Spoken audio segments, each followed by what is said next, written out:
안녕하세요. 톰 라이트가 설명하는 구원의 개념을 우리말로 녹음해서 소개하고 있는 세수만교회 조혜강 목사입니다. 이번 시간에는 구원에 대한 새로운 설명 중 두 번째 강의, 우리는 죽은 후에 어떻게 될까입니다. 이 영상 모음에서 우리는 구원에 대하여 생각해보고 그것이 더 큰 성경 이야기에 어떻게 들어맞는지 살펴보고 있습니다. 물론 우리는 이 성경 이야기 속에서 지난 2000년 동안 기독교인들이 그토록 강력하게 의지해온 구원의 약속을 발견합니다. 문제는 제가 이전 영상에서 말씀드렸듯이 너무 많은 기독교인들이 구원을 단순히 천국에 가는 것만으로 생각한다는 것입니다. 그렇다고 해서 사람들이 죽은 후에 들어갈 세상에 대한 희망이 없다라고 말하는 뜻은 아닙니다. 아니면 사랑했던 사람을 잃은 사람들에게 희망이 없다는 것이냐고 물으신다면 저는 당연히 희망이 있다고 대답하겠습니다. 성경을 읽어본다면 특히 신약 성경과 예수님의 가르침과 초대교회를 통해서 우리가 알 수 있는 바는 세상을 만드신 하나님이 죽음과 그 너머의 세계에 대하여도 주관하십니다. 그리고 그분의 사랑은 깨지지 않고 흔들리지도 않습니다. 그리고 죽음은 하나님의 새 나라에 자리를 잡을 수 없습니다. 그러나 그런 일이 어떻게 가능한지에 대한 이야기가 신약 성서에서 명확히 설명되어 있습니다. 많은 사람들은 놀라겠지만 사후의 실존에 대하여 두 단계가 존재합니다. 사람은 죽어서 바로 천국에 가는 것이 아닙니다. 우리는 죽고 나서 하나님께서 완전히 새로운 피조물을 만드실 때까지 기다립니다. 하나님이 새하늘과 새 땅을 만드시고 나면 우리가 그 새로운 피조세계의 일부가 될 수 있도록 새로운 몸을 주십니다. 제가 사람들에게 이런 이야기를 하면 종종 사람들은 이렇게 묻습니다. 그 중간 시간에 우리는 어떻게 됩니까? 그리고 이 질문에 대한 대답은 놀랍게도 신약 성서의 저자들은 육체적 죽음과 육체적 부활 사이에서 사람이 어디에 있는지에 대한 질문에 그다지 관심이 없다는 것입니다. 그 질문에 대한 힌트가 거의 없습니다. 예수께서는 자신과 함께 십자가에 못 박힌 강도에게 오늘 내가 나와 함께 낙원에 있으리라고 말씀하셨습니다. 그러나 낙원은 최종적인 목적지를 의미하는 단어가 아닙니다. 우리 모두가 기다리고 있는 새로운 일이 일어날 때까지 쉼과 재충전을 위해 가는 행복한 정원을 의미하는 단어입니다. 그리고 비슷한 구절이 또 있습니다. 바울은 빌립보서에서 자신의 소원에 대해서 이야기했습니다. 그는 감옥에 갇혀 사형을 당할 것을 목전에 두고 있었습니다. 그는 나의 소원은 세상을 떠나서 메시아와 함께 있는 것이니 이것이 훨씬 더 좋은 것이라고 말합니다. 그리고 그는 실제로 육신에 머무르는 것이 그들에게 도움이 될 것이므로 아마도 그런 일이 일어날 것이라고 말했습니다. 그러나 그리스도와 함께 있는 것, 메시아 예수와 함께 있는 것이 이야기의 끝은 아닙니다. 이것은 하나님께서 새 창조를 하시고 우리를 죽은 자 가운데서 살리실 때까지 자기 백성을 돌보시는 임시초소입니다. 이것이 바로 성경의 구원 이야기가 실제로 의미하는 핵심입니다. 왜냐하면 이것이 가장 중요한 점인데 구원은 세상으로부터의 구원이 아니기 때문입니다. 하나님은 세상을 구원하십니다. 하나님이 세상을 이처럼 사랑하사라고 성경에서 가장 유명한 본문인 요한복음이 이렇게 말합니다. 그리고 요한복음의 후반부에서 예수께서는 내 나라는 이 세상에 속한 것이 아니라고 말씀하셨을 때 그분의 말씀은 자기의 나라가 저 세상에 속한 것이라는 뜻이 아닙니다. 주님은 자신의 나라가 이 세상이 공급하는 능력에 의지하여 세상 안에서 성장하는 것이 아니라는 뜻입니다. 그런 의미에서 주님의 나라는 이 세상의 것이 아닙니다. 하지만 주님의 나라는 이 세상을 위한 것입니다.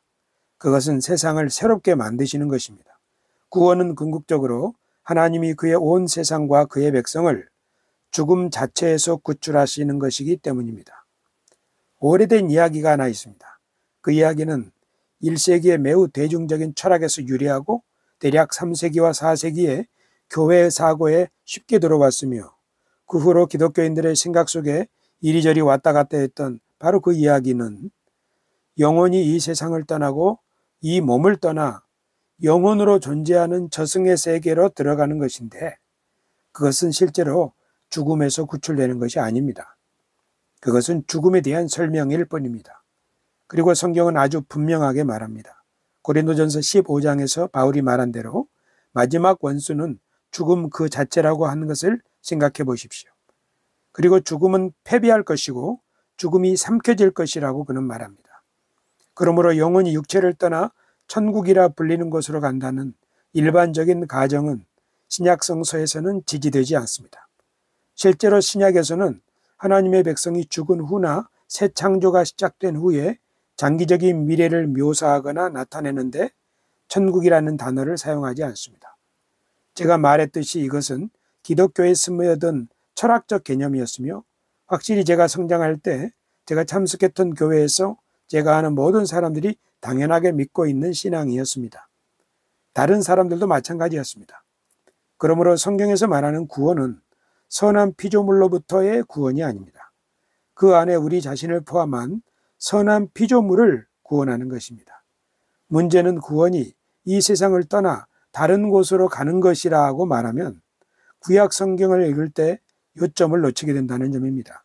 구약 성경은 사람들이 죽어서 천국에 가는 것을 말하는 것이 아닙니다. 왜냐하면 구약 성경에는 그런 일을 암시하는 구절이 거의 없기 때문입니다. 엘리야가 있지 않습니까? 라고 말한다면 좋습니다. 엘리야는 회오리 바람을 타고 하늘로 올라갔습니다. 하지만 그가 롤 모델이 되었다는 의미는 아닙니다. 실제로 말라기서는 엘리야가 모든 것을 회복하기 위해 다시 올 것이며 그 후에 하나님께서 친히 오셔서 그의 백성과 함께 이 땅에 거하시어 마침내 모든 것을 바로잡으실 것이라고 말합니다. 그리고 신약 성서에서도 죽어서 천국에 가는 것에 관해 이야기할 수 있는 본문을 여기저기서 찾아볼 수 있습니다. 하지만 여러분이 그렇게 할수록 여러분은 성경의 기본 이야기를 스스로 해체하고 있다는 것을 깨닫게 될 것입니다. 우리는 이 영상의 후속 작품에서 이것에 대해 이야기할 것입니다. 그러나 성경이 들려주는 기본적인 이야기는 사람이 다른 곳으로 가는 것에 관한 것이 아닙니다. 그것은 하나님에 대한 이야기이며 하나님의 창조에 대한 이야기이며 그리고 하나님의 구원, 즉 그의 피조물과 그의 백성의 구원에 관한 것입니다. 성경은 전체적으로 보면 예수를 초점으로 하여 더 큰 이야기를 들려줍니다.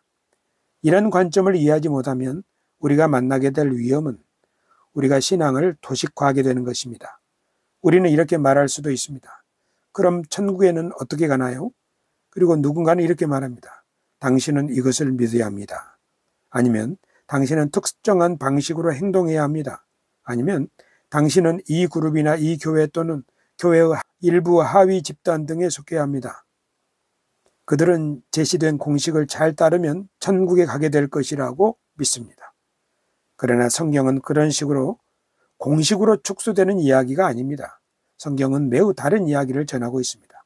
그것은 바로 구원의 이야기이지만 대부분의 사람들이 전통적으로 상상했던 방식은 아닙니다.